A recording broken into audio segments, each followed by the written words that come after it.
Media recognition from Bloomberg, Reuters, recycling trade publications. Patented process for 100% recovery of critical metals, including cobalt, lithium, nickel, manganese, aluminum. American Manganese is focused on recycling lithium-ion batteries for electric vehicles. American Manganese trades on the TSX Venture, AMY, the US, AMYZF, and Frankfurt 2AM. For more information, visit AmericanManganeseInc.com or phone me, Larry Ray, at 778-574-4444. Welcome to the Goddard Report. Comments made on the Goddard Report and TalkDigitalNetwork.com are an expression of opinion only.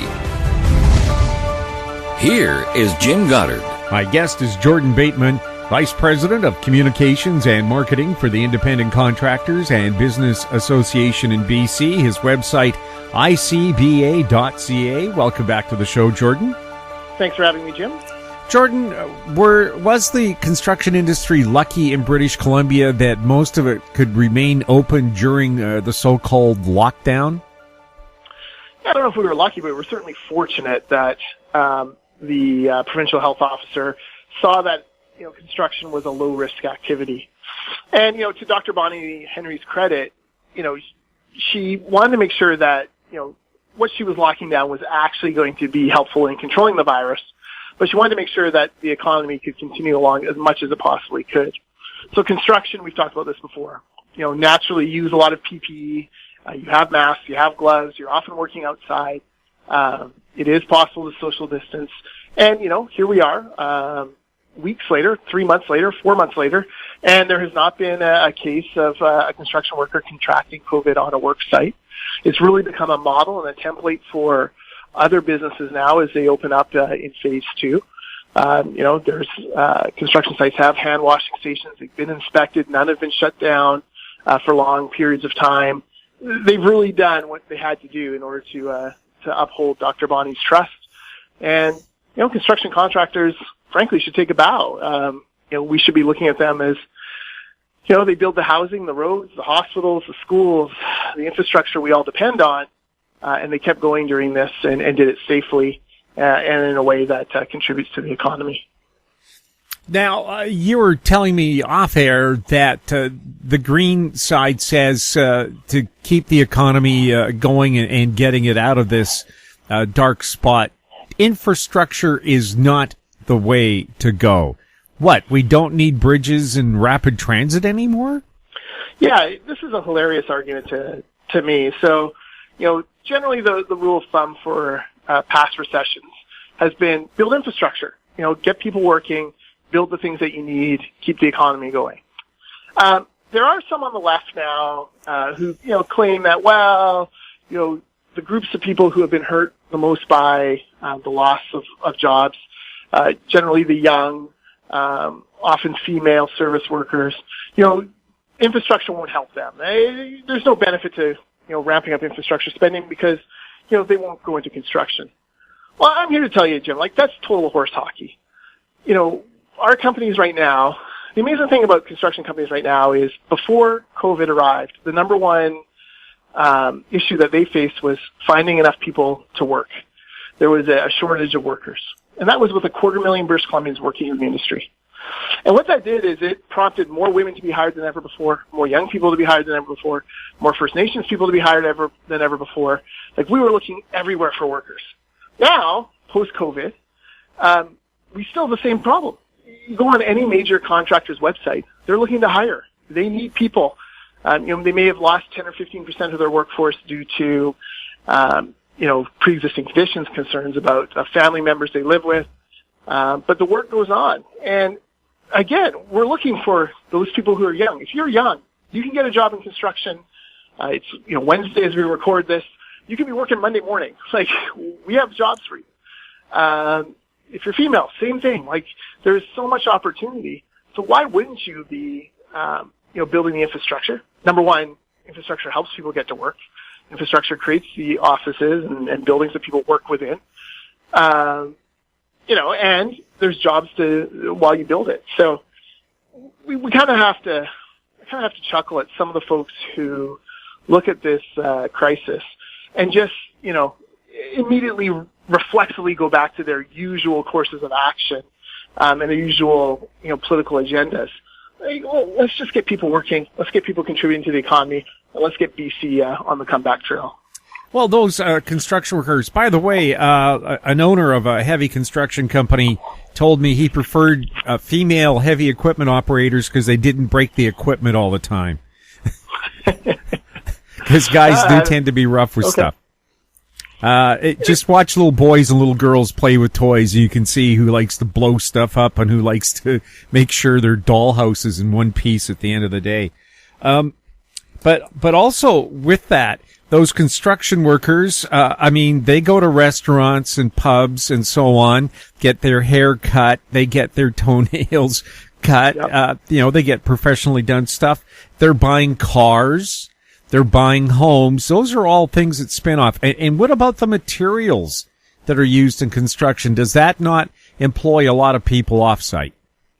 Well, you're exactly right. The spin-offs are unbelievable. And, you see this in resource towns, right? Where, resource, similar demographic and workforce to construction. But, these towns, every hairdresser in town depends on the resource sector. Every car rental place, every school relies on the children of those resource workers and construction workers. So it is a huge spin-off. It's a way to get people working. And the fact is we have projects that are in the hopper ready to go. And these are projects that we'll have for 40, 50, 60, 70 years, making life better. You're telling me that, building a bridge across the Massey Tunnel crossing, which needs to be replaced and wouldn't stand up in an earthquake and would kill, dozens of people if there was an earthquake. You're telling me that we couldn't get a bridge going and that wouldn't have a positive effect on the economy? Of course it would. But, when you're a nail or when you're a hammer, I guess everything looks like a nail. And so we're starting to see these folks come up with their very obtuse suggestions as to how they want to remake the world in their image. Well, I'd outright call it sexist. Yeah, it is funny, right? Like the building trades unions, which represent, only 15% of the construction workforce, and that's a falling number. They'll tout, some of their women's and trades groups. But look, like the unions don't hire women. It's construction contractors, employers, companies that hire women. And like I said, there's been a shortage for so long. There's still an ongoing shortage. If male, female, if you're wanting to work in construction, you can find a job. We can have you working by Monday. This is, it's unfathomable to me that there's a suggestion that we should ignore construction infrastructure when you're talking about an economic recovery. We'll have more with Jordan Bateman right after this. Bateman Resources Limited is a gold exploration company with significant projects in British Columbia and the Yukon, trading on the TSX Venture Exchange, symbol ABN, and the OTCQB, symbol ABNAF. Surrounded by world-class gold deposits and mines, Bateman's 23,000 hectares Forest Kerr Gold Project is located in the heart of the Golden Triangle in northwestern BC. For more information, visit us at batemanresources.com. Engineer Gold Mines is focused on the exploration and development of the historic high-grade Engineer Gold Mine situated 32 kilometers southwest of Atlin, British Columbia. Engineer Gold Mines is fully permitted for surface and underground exploration with the drill program now underway. Engineer Gold Mines Limited trades on the TSX Venture Exchange, symbol EAU. For more information, please visit us at engineergoldmines.com. Welcome back. We're speaking with Jordan Bateman. Jordan, every employer in BC has to pay into WorkSafe BC, but now what used to be the Workers' Compensation Board claims they lost $3 billion because of the downturn in the stock market, and now they can't pay out claims or something? So the Labor Minister, Harry Baines, comes out randomly last week and says, we can't really spend the $3 billion surplus that WorkSafe BC has because it's all gone. Investments went bad, it's all gone. So this sent shockwaves through the employer associations, because for years, ever since the NDP were elected, there's been this kind of quiet jockeying back and forth between employers and the NDP about what should happen with this surplus. Now, bear in mind, this surplus comes from companies overpaying worker premiums to workers' compensation. And you want to have a certain amount of money in surplus because, if something does happen and you have to pay out a number of claims, you want to make sure you're able to cover every worker who needs to claim.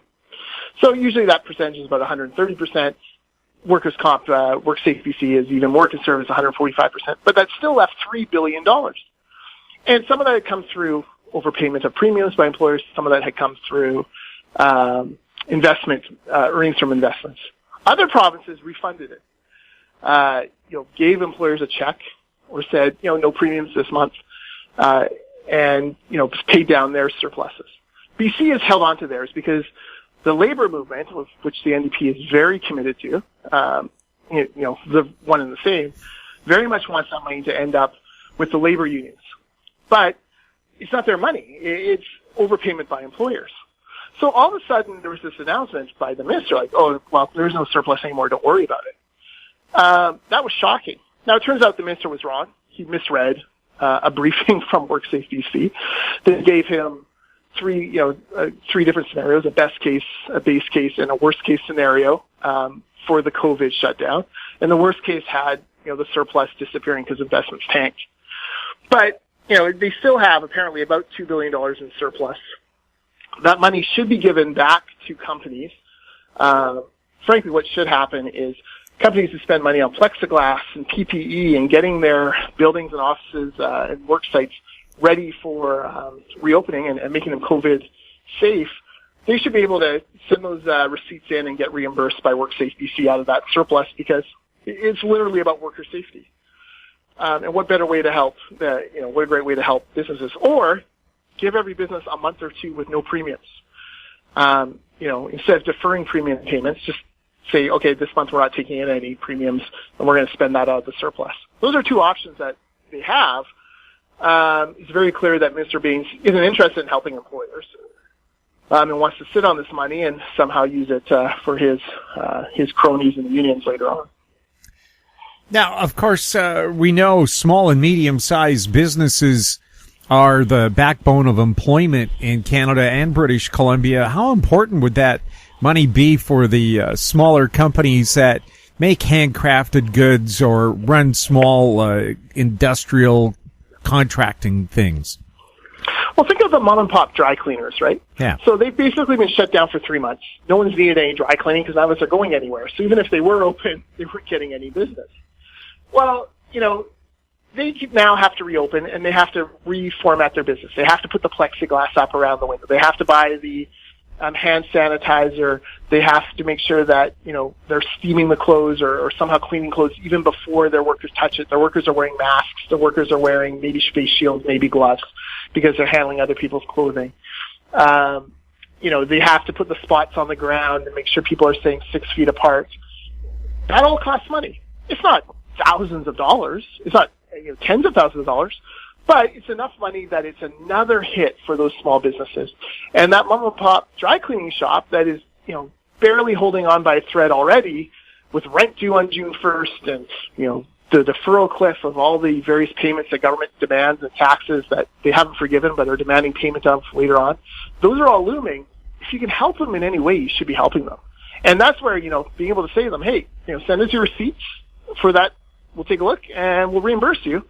That seems like a pretty easy way to help. We'll have more with Jordan Bateman right after this. Cypress Development Corp is developing a world-class lithium resource in the heart of Clayton Valley, Nevada. The size of the resource makes the Clayton Valley project a premier asset with the potential to impact the future of lithium supply. Cypress Development Corp trades on the TSX Venture Exchange, symbol CYP, the OTCQB, symbol CYDVF, and on Frankfurt, symbol C1Z1. For more information, please visit our website, cypressdevelopmentcorp.com.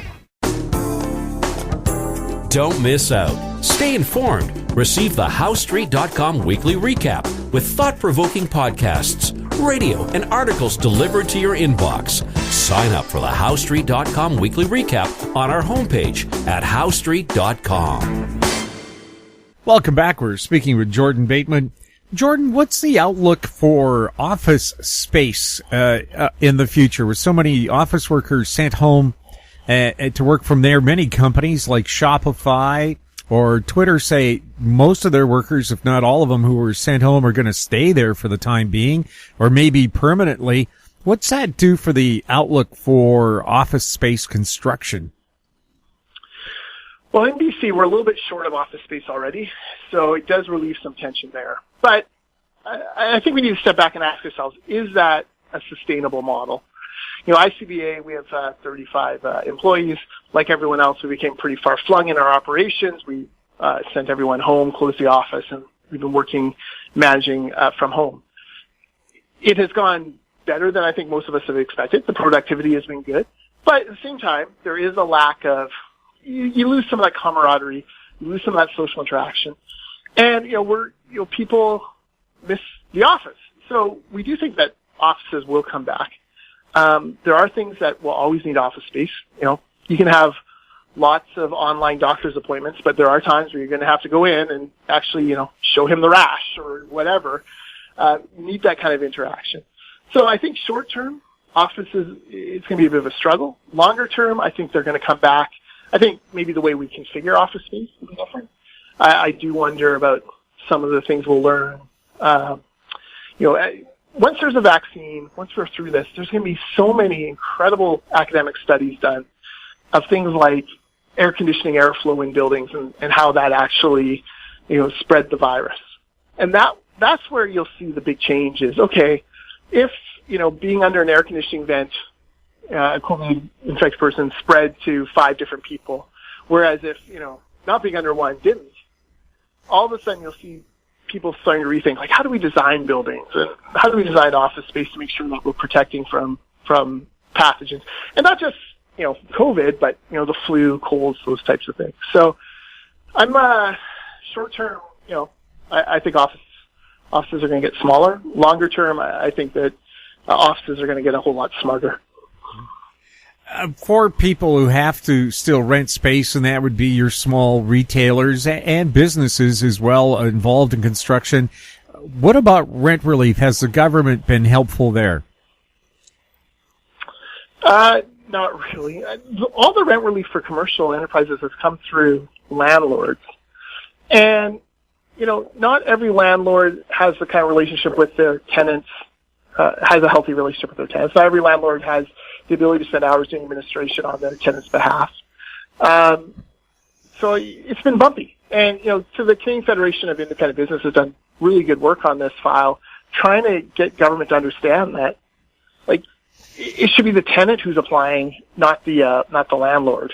That's been a difficult kind of case for them to understand. It's one that certainly at ICBA we support the CFIB's work on this. But no, listen, let's talk British Columbia. The BC government has done virtually nothing for small businesses. They've deferred when payments are due, but they haven't forgiven payments. There's no money flowing to employers to help with anything. There's money that's gone to individuals. There's money that's gone in rental subsidies for individuals, but nothing for companies, for employers. And I think the business community, is becoming well aware of that fact. And my suspicion is employers will remember that, when push came to shove, the NDP government weren't there for them, in the same way that they were there for individuals. So it's been frustrating because I do think government should have done more. Jordan, thank you so much for chatting with us. Thanks for having me. My guest has been Jordan Bateman, Vice President of Communications and Marketing for the Independent Contractors and Business Association. His website, icba.ca. If you have any questions for Jordan or any of our other guests, you can send them to info@howstreet.com. Our YouTube channel is Talk Digital Network. Find us on Twitter @TalkDigitalNet. We're also on Facebook. I'm Jim Goddard. Thank you for listening. Comments made on the Goddard Report and TalkDigitalNetwork.com are an expression of opinion only. The Goddard Report is available online and mobile at TalkDigitalNetwork.com. The Goddard Report is a production of Howe Street Media Incorporated.